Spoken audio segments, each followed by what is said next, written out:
नमस्कार, स्वागत है आपका राज संग्राम में। मैं हूं आपके साथ शशांक शुक्ला।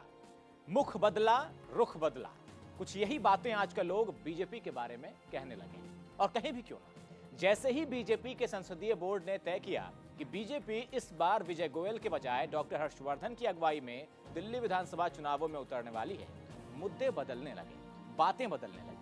जहां पहले बीजेपी के दिल्ली प्रदेश अध्यक्ष विजय गोयल दिल्ली के लोगों से ये कहते नजर आ रहे थे कि प्रदेश में बिजली के दाम 30% तक वो कम करवा देंगे आते ही, सड़कों को सुधार देंगे, पानी लोगों तक पहुंचा देंगे। तो वहीं अब हर्षवर्धन जी ने आने के बाद जो मुद्दे हैं वो भ्रष्टाचार गिनाया है, महंगाई को बताया है। जैसे ही बीजेपी ने दिल्ली में अपने चेहरे को बदला है, दिल्ली के स्थानीय मुद्दों पर राष्ट्रीय मुद्दे छाने लगे। तो ऐसे में लोग तो यही सवाल कर रहे हैं कि भला अब बदले बदले से सरकार क्यों नजर आने लगे हैं।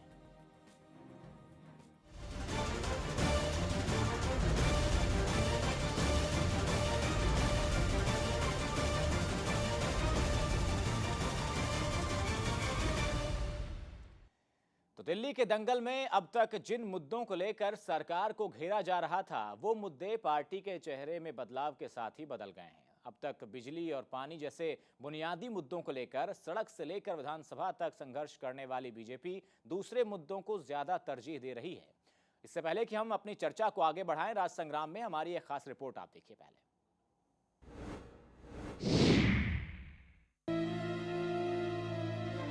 कल तक दिल्ली चुनाव में बीजेपी की कमान विजय गोयल के हाथ में थी, लेकिन देखते ही देखते पोस्टर उतर गए। पिछले करीब एक साल से विजय गोयल ने बिजली और पानी जैसे मुद्दों को लेकर शीला सरकार की घेराबंदी की, सरकार पर धांधली का आरोप लगाया, सड़कों पर प्रदर्शन किया। बीजेपी और आम आदमी पार्टी के धुआंधार प्रचार की वजह से बिजली के मुद्दे पर शीला दो तरफा घिरी और इसलिए अक्सर उन्हें बिजली की कीमतों पर सफाई भी देनी पड़ी। बिजली के ऊपर बार बार हमसे कहा जाता है कि या तो हमने करप्शन किया है बिजली में। लेकिन क्या बिजली पर बीजेपी के प्रहार से शीला को राहत मिलने वाली है? क्योंकि चुनावी लड़ाई से ठीक पहले विजय गोयल हाशिए पे चले गए। तो अब ये सवाल उठा है कि क्या पोस्टर की तरह पार्टी का चुनावी प्लान भी बदल जाएगा? पार्टी की ओर से मुख्यमंत्री पद के उम्मीदवार हर्षवर्धन का जोर अब बिजली की बजाय महंगाई पर ज्यादा है। मुद्दा वो होता है जो लोगों के दिल के साथ जुड़ा होता है, जो लोगों के दिल को, उनके जीवन को कष्ट दे रहा होता है, जो उनको प्रभावित करता है, जिसके कारण उनके आँख में दिन रात आंसू आते हैं। तो मैं ये समझता हूँ कि महंगाई भी इसी प्रकार की चीज़ है जिसने दिल्ली क्या पूरे देश में लोगों के प्राणों को, लोगों के जीने को दूभर किया हुआ है। दिल्ली में महंगाई के कारण अगर कोई चीज़ सबसे सस्ती लगती है तो वो आम आदमी के प्राण लगते हैं। मुद्दा वही तो जनता मन भाए, लेकिन रणनीति के तौर पर भी लगता है कि बीजेपी नई नेता और नए नारे के साथ पार्टी में नया जोश पैदा करना चाहेगी। यानी विजय गोयल के साथ बिजली और पानी का मुद्दा साइडलाइन हो जाएगा और महंगाई, खासकर प्याज की कीमतों को मुद्दा बनाया जाएगा, क्योंकि प्याज से पछाड़ खाने का डर कांग्रेस में भी है। सबसे बड़ा इशू जो बना रहे हैं, प्याज का बना रहे हैं। आपको मैं याद करा दूं, 15 साल पहले स्मरण कराना चाहता हूं, इन्हीं दिनों में प्याज के रेट 15 साल पहले क्या एक आम आदमी की इनकम थी, आज इनकम में डबल से भी ज़्यादा फ़र्क है।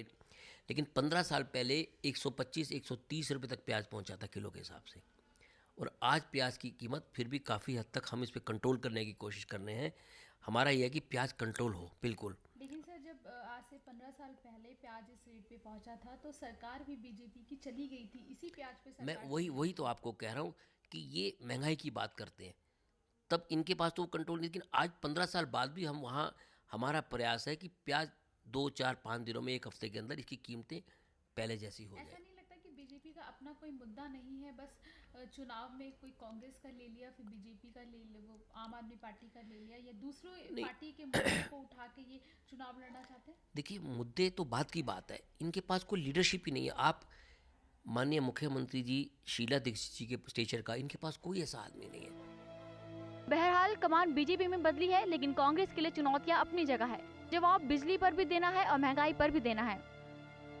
दिल्ली बीजेपी में सीएम उम्मीदवार जहां डॉक्टर हर्षवर्धन को बना दिया गया है और विजय गोयल का नाम हट गया है, वहीं अब विजय गोयल के मुद्दे भी हट गए हैं। पहले जहां दिल्ली बीजेपी बिजली और पानी पर आंदोलन कर रही थी, वहीं अब उनका जो आंदोलन होगा वो भ्रष्टाचार और महंगाई को लेकर होगा। कैमरा पर्सन कपिल के साथ प्रीति श्रीवास्तव, पर्ल्स, NCR। तो ये किस तरह से बदल रहा है, जो मुद्दे हैं वो किस तरह से बदल रहे हैं बीजेपी के लिए, ये हम देख रहे हैं लगातार। विजय गोयल जी जब ये लग रहा था कि उनकी अगुवाई में दिल्ली विधानसभा चुनाव में बीजेपी आगे बढ़ेगी, तब उन्होंने कहा कि बिजली की जो दरें हैं वो हम 30% तक कम कर देंगे, पानी लोगों के घरों तक पहुंचा देंगे, और तमाम बातें उन्होंने कही। और अब जब हर्षवर्धन जी का नाम तय हुआ है, संसदीय बोर्ड ने तय किया है, तब मुद्दे बदल गए हैं। तब मुद्दा महंगाई हो गया है, भ्रष्टाचार हो गया है, और ये भी अपनी जगह सच है कि प्याज की कीमतें लगातार बढ़ रही हैं, और ये एक बड़ा मुद्दा है दिल्ली में, खास तौर से इतिहास लंबा रहा है। हमारे साथ कुछ मेहमान इस वक्त स्टूडियो में मौजूद हैं। हमारे साथ बीजेपी से हरदीप सिंह जी जुड़े हुए हैं। हरदीप जी, बहुत बहुत स्वागत है आपका। हमारे साथ दीपक गोठी जी इस वक्त जुड़े हुए हैं। दीपक जी, आपका भी बहुत बहुत स्वागत है, कांग्रेस से आप ताल्लुक रखते हैं। और हमारे साथ राजीव मिश्रा जी भी जुड़े हुए हैं, जो कि आम आदमी पार्टी से ताल्लुक रखते हैं। राजीव जी, आपका भी बहुत बहुत स्वागत है। हरदीप जी, आप बीजेपी से जुड़े हुए हैं, हम यही आपसे समझना चाहते हैं कि जब प्याज की कीमतें बढ़ रही हैं तो कहीं ऐसा तो नहीं है कि इसी वजह से महंगाई के मुद्दे को जोर शोर से उठाने की कोशिश है कि इसका कुछ तो फायदा मिल जाए, जबकि बिजली एक बहुत बड़ा मुद्दा है दिल्ली में। आप ये एक चीज़ बताएं, डॉक्टर साहब के आने से आप कहते हो हमने चेहरा बदला, रुख बदला, पता नहीं क्या आपकी परसेप्शन है। एक बात छोटी सी आपको रिमाइंड कराऊंगा, जिस टाइम विजय जी मुद्दा ये बिजली आंदोलन शुरुआत की थी उन्होंने, ये आज भी जो बहुत प्रज्वलित ये मुद्दा है, बिल्कुल उनका इशू क्या था? बिजली महंगी है। बिल्कुल उनका ये कोई इशू नहीं था कि बिजली की हमें फ्रीक्वेंसी ठीक नहीं मिलती या बिजली की हमें वोल्टेज में फ्लक्चुएशन मिलती है। उनका मुद्दा था बिजली महंगी, पानी महंगा, हर चीज अम्ब्रेला जो है वो महंगाई ही है। उनका कोई और मुद्दा नहीं था। महंगी बिजली को लेकर के ही, महंगी बिजली अगर वो उस चीज को लेकर के आंदोलन चला रहे थे या महंगे पानी को लेकर के चला रहे थे, थी तो महंगाई ही ना जी। आज के दिन में आप ये चीज को क्यों परसीव करना चाहते हैं कि डॉक्टर साहब के आने से, अगर हमने डॉक्टर साहब की अपॉइंटमेंट एक चीज में कर दी है तो उनके आने से कुछ चेंज होगा? ऐसा कुछ नहीं है। बीजेपी देखिए एक बहुत बड़ा संगठन है, हमारे जो अम्ब्रेला मुद्दे हैं वो वही रहेंगे। आज हमारी मुख्यमंत्री जी कहती है, शीला जी, कि हम प्याज की कीमतें घटाने की कोशिश कर रहे हैं। सबसे पहले बात, मैं एक बात, सिंपल सी बात, इनके हाथ में है ना घटाना, इसका मतलब, और ये अब घटाने की चेष्टा कर रही हैं, इसका मतलब ये चीज इनके हाथ में है ना। इनकी इन्फ्लेशन भी इनके हाथ की महंगाई बढ़ाई हुई है ना जी।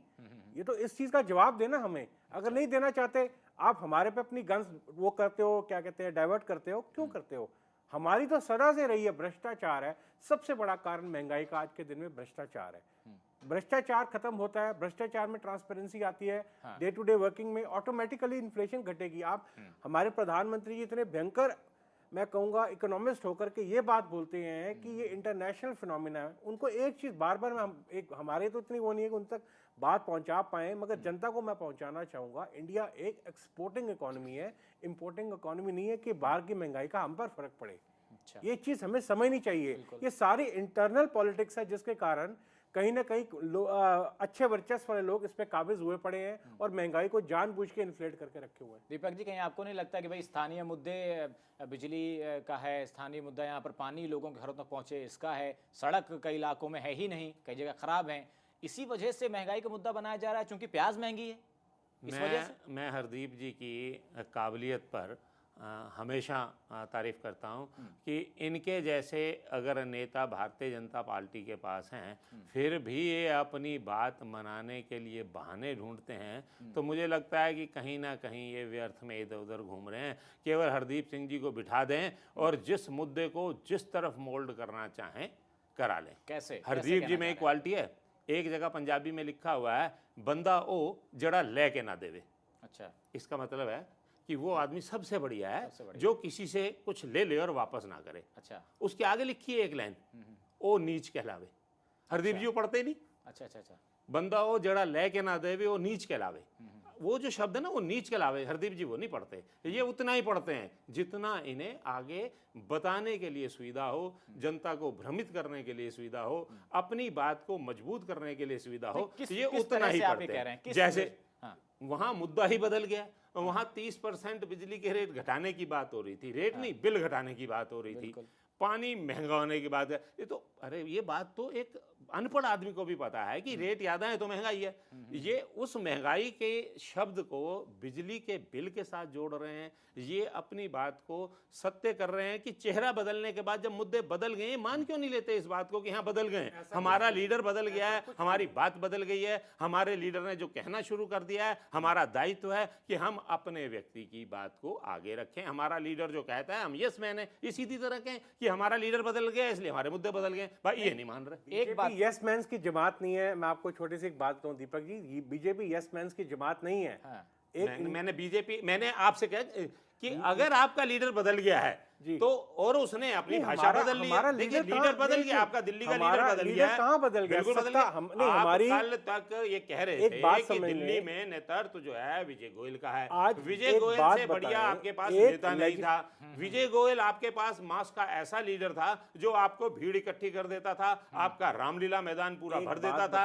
वो बिजली आंदोलन हो या अनऑथराइज कॉलोनी की बात हो, उसमें आपकी बात को रखता था। आपको लगता था कि बहुत बड़ा लीडर है, बहुत पब्लिक उसके साथ नहीं लगता नहीं, हमें आज भी पता है और हमें यकीन है हमारा बहुत बड़ा लीडर है। अच्छा ये पता है, आप बिल्कुल पता है। अच्छा तो फिर जब आपको ये पता है कि बड़ा लीडर है तो फिर आपने उसे एक साइड पे खड़ा करके एक ऐसे व्यक्ति को लाके वहां खड़ा कर दिया है जो नहीं। देखिए अगर हर्षवर्धन की बात करें तो हर्षवर्धन मेरे बहुत अच्छे मित्र हैं, हर्षवर्धन मेरे बहुत अच्छे मित्र हैं, लेकिन अगर उनमें क्वालिटी होती मुख्यमंत्री वाली तो पिछले बार जब चुनाव हुआ था तो वो दिल्ली और वो हो सकता जी, ये तो पार्टी का अंदरूनी मसला मतलब ये है कि आपने विजय गोयल को फेलियर बिल्कुल नहीं फेलियर मान के कि इस व्यक्ति के नेतृत्व में हम नहीं जीत सकते, इस व्यक्ति की छवि से हम नहीं जीत सकते। एक मिनट, मैं यही सवाल आप पर डालता हूं कि आप जेपी अग्रवाल साहब को मुख्यमंत्री का नेता क्यों नहीं बनाते? सत्ता अलग है, संगठन अलग है, लेजिस्लेचर अलग है, ऑर्गेनाइजेशन अलग है। बिल्कुल हमेशा से हमारे दो चेहरे हैं। आप किसी भी प्रदेश में चले जाएं, बाय डिफॉल्ट ऐसा नहीं है कि अगर वसुंधरा जी कहीं पर सीएम की कैंडिडेट हैं तो वहां पर अरुण जी पहले थे, उसके बाद आज हमारे अध्यक्ष अलग गए, मध्य प्रदेश में शिवराज जी हैं और तोमर साहब हैं। क्या बात कर रहे हैं आप? मैं वही बात तो कह रहा हूं। ये बात अगर आप आचार संहिता शुरू होने से पहले कर देते, हमारे साथ राजीव जी, हमारे साथ राजीव जी, हरदीप जी, हमारे साथ राजीव जी जुड़े हुए हैं आम आदमी पार्टी से। हरदीप जी, यहाँ पे रोकना चाहूंगा, राजीव जी हमारे साथ जुड़े हुए हैं, वो भी कुछ कहना चाह रहे हैं। राजीव जी आप क्या कहना चाहते हैं? हम यहाँ से सवाल यही जानना चाह रहे हैं आपसे कि सवाल हमारा यही है कि क्या महंगाई और भ्रष्टाचार जो लगातार मुद्दा है और राष्ट्रीय मुद्दा है, वो कहीं ना कहीं दिल्ली के जो स्थानीय मुद्दे हैं उस पर हावी किया जा रहा है क्योंकि प्याज महंगे हो रही है, या आम आदमी पार्टी भ्रष्टाचार है प्रदेश में और पूरे देश में ये जो बात कहती आ रही है उसको देखते हुए ऐसा किया जा रहा है? जी मैं तो ये अर्ज करूंगा कि बीजेपी कभी भी भ्रष्टाचार के मुद्दे पे गंभीर थी ही नहीं। अच्छा। पिछले 7 वर्षों से एमसीडी पे बीजेपी का कब्जा है और मेरे ख्याल से पूरी दिल्ली अच्छी तरह वाकिफ है कि एमसीडी भ्रष्टाचार के अलावा दूसरा काम नहीं करती। तो इसकी जवाबदेही सिर्फ बीजेपी की है। तो ये भ्रष्टाचार को कैसे मुद्दा बनाएंगे ये तो मेरी कल्पना से परे है। अच्छा। दूसरा, इनकी शख्सियत बदल गई। हमें देखिए, हम लोग व्यक्ति विशेष पे कोई टिप्पणी नहीं करते, बिल्कुल, हम सिर्फ मुद्दों की बात कर रहे हैं। है। जो भ्रष्टाचार, पारदर्शिता, यदि इसकी बात बीजेपी करती है या कोई और पार्टी करती है तो हम उनसे पूछना चाहेंगे कि इतने वर्षों से बातचीत क्यों नहीं हुई? सत्ता में बैठे कांग्रेस और भ्रष्टाचार के सारे रिकॉर्ड वहां तोड़े गए और एक नाकाम विपक्ष जो चुपचाप देखता रहा, जनता की आवाज जैसे बनना चाहिए था वो कभी वो बना नहीं और हम लोग सड़क पे जाके उन मुद्दों को उठाने लगे। तो आज हम इनसे यही पूछेंगे कि ये किस भ्रष्टाचार की ये बात करना चाहते हैं। अगर करना था इन्हें भ्रष्टाचार की बात तो एमसीडी से भ्रष्टाचार इन्होंने मिटाया क्यों नहीं? ये बात सवाल आप ही से हरदीप जी। राजीव मैं जवाब दूं इस बात को? जी सर। आप मेरे को एक चीज बताएं, आप पड़ताल करते हैं, आप जांच करते हैं, आपके पास पूरा प्रकरण है, आरटीआई लगाएं, आप मेरे को ये बताएं हमारे 5 या 6 काउंसलर्स पकड़े गए, एक स्टिंग ऑपरेशन हुआ था इलेक्शन से जस्ट पहले, इलेक्शन से करीबन 4-5 महीने 6 महीने पहले, हमने कितनी देर उनको अपनी पार्टी के साथ जोड़े रखा? आप सिर्फ मेरे को ये बताएं। जो चीज आप बार बार बोल रहा हूं, आज राजनीति को परसेप्शन के ऊपर बेस ना होने दें। आपके कहने मात्र से कि एमसीडी में करप्शन है, आप मेरे सामने 2, 4, 5, 10, 25, 50 जो हमारे पार्टी को मेंबर बिलोंग करते हैं उनकी मेरे को दीजिए। अगर 24 घंटे के अंदर अंदर वो लोग पार्टी से बर्खास्त ना हुए तो आप मेरे को बताएं। आप सिर्फ क्लेम ठोकने मात्र से आपका क्लेम नहीं ठुक जाता। फिर कि भी फला- मैं आपसे ये कहूंगा मैं कि बीच जो में नहीं बोल जो रहा हूं। MCD की राजीव आज जी, मैं हालत आपको- कह लेने दीजिए। राजीव जी एक मिनट, हाँ, मैं पूरी बात आपको कह छोटी सी लेने बात फिनिश करने दीजिए। हम एक पार्टी हैं, हमारे ऊपर कर्नाटका के अंदर एक हमारे कैबिनेट मिनिस्टर के ऊपर लोकायुक्त ने सिर्फ उनको इंडाइट नहीं किया था, सिर्फ उनको एक कॉल किया था। सेल्फ सरेंडर के अंदर उन्होंने जाकर के अपने आप को सरेंडर किया कैबिनेट मिनिस्टर होने के बावजूद, और आज के दिन में वो 3 साल की सजा काट रहे हैं। आप कहां हमारे को चैलेंज कर सकते हो, आप कहां हमारे साथ मुकाबले में आ सकते हो? आप कहते हो कि 20 आदमी, एक मिनट लेट मी फिनिश। आप कहते हो कि हमारे 20 आदमी बीजेपी के काउंसलर्स हैं, जो भी हैं वो करप्ट हैं। आप मेरे को 20 का नाम दीजिए, और अगर उस 20 में से 19 को भी हमने छोड़ दिया विद प्रूफ, विद सबूत, तो आप मेरे से बात कीजिए, सिर्फ बात मत कीजिए। ठीक है, आप मुझे Action कहने कीजिए। दीजिए। चलिए, हाँ, राजीव जी दिल्ली की जनता विदाउट एक्सेप्शन ये जानती है कि भ्रष्टाचार के रिकॉर्ड जहां तोड़े गए वो है एमसीडी, और इस एमसीडी की मालकियत आपके हाथ में ही रही इत्तेफाक नहीं, से। मालकियत नहीं तो है, देखिए ये तो आपको गलती ये है। बात कहना गलत मालकियत होगा। नहीं 4-5 काउंसलर से आपने भ्रष्टाचार दूर नहीं कर दिया। आपके सारे काउंसलर्स पे इल्जाम लगे हुए हैं, और एमसीडी हर जगह वसूली करती है। दिल्ली में कोई उसका खास नहीं है, वो सब जगह से वसूली करती है। आप छोटा सा बता देता हूं, अगर एमसीडी की आप अगर हायरार्की जानते हो, इसके अंदर करीब 17,800 या 18,000 वो हैं। 134 मात्र कॉर्पोरेटर मेरे हैं, बीजेपी के हैं। अगर 18,000 जेई फेई या जो भी स्टाफ है, इनका सपोर्टिंग है, बेलदार है, जो भी है, अगर वो करप्शन में लिप्त है, उसके अंदर मैं कहां से जिम्मेवार हूं? बीजेपी तो आपको या उसका जवाबदेही दी जाती है। अगर मैं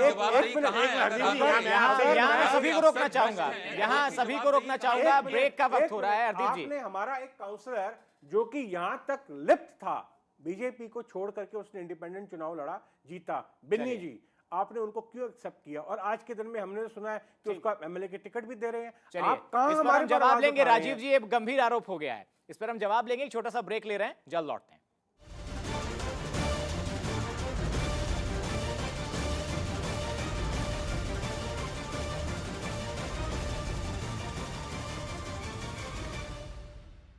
ब्रेक के बाद राज संग्राम में एक बार फिर आपका स्वागत है। चर्चा हम इस बात की कर रहे हैं कि क्या बीजेपी में जो चेहरा बदला है, क्या उसकी वजह से मुद्दे बदले हैं? अब मुद्दा महंगाई हो गया है, भ्रष्टाचार हो गया है, जबकि पहले मुद्दा बिजली के बढ़े हुए दाम थे, पानी था, और जो खराब सड़कें हैं या सड़क नहीं है वो थे, जो स्थानीय मुद्दे थे। हमारी संवाददाता प्रीति श्रीवास्तव ने इस मसले पर खास पड़ताल की है।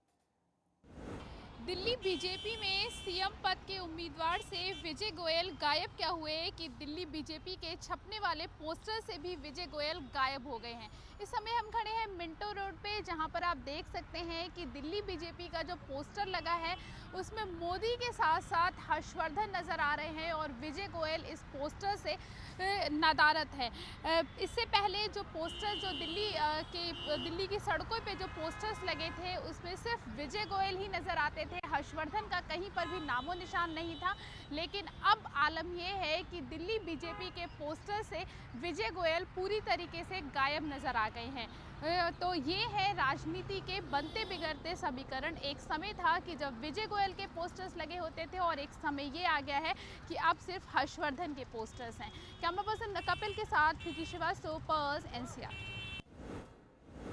अच्छा हरदीप जी, अभी हमारे साथ राजीव मिश्रा जी नहीं जुड़े हुए हैं, कुछ तकनीकी समस्या है, इस पर ही हम आपसे जवाब ले लेते हैं कि पोस्टर में नरेंद्र मोदी जी नज़र आ रहे हैं, हर्षवर्धन जी हैं, लेकिन विजय गोयल जी नहीं हैं। आपको वही बात बोलूंगा, जो face of the party election में जा रहा है, सीएम के कैंडिडेट, अगर हमारी संसदीय बोर्ड ने डॉक्टर साहब का नाम किया हुआ है, संगठन का नाम रहे ना रहे, फेस ऑफ द पार्टी जो भी रहेगा उसका बाय डिफॉल्ट उसी का आता है। बिल्कुल बिल्कुल। तो इसके अंदर कोई हैरानी वाली या कोई परेशानी वाली बात नहीं हो सकती। अध्यक्ष तो हैं ही वो, बिल्कुल प्रदेश अध्यक्ष है, संगठन की बात है ना जी। संगठन को आप 2 मिनट के लिए सत्ता से अलग रखिए, क्योंकि हमारा एक सिस्टम जो है वो बड़ा वेल डिफाइंड है और वाटर टाइट है। सत्ता संगठन सदा अलग रहेगा। और राजीव जी, कमाल की बात है कि बिना संगठन के ये सरकार बनाना चाहते हैं। नहीं, ये तो एक बहुत मैंने आपको ऐसा अलादीन का चिराग बताया हरदीप जी ने। ये कहते हैं पोस्टर की बात कर रहे हैं दीपक। नहीं, आपने कहा अभी कहा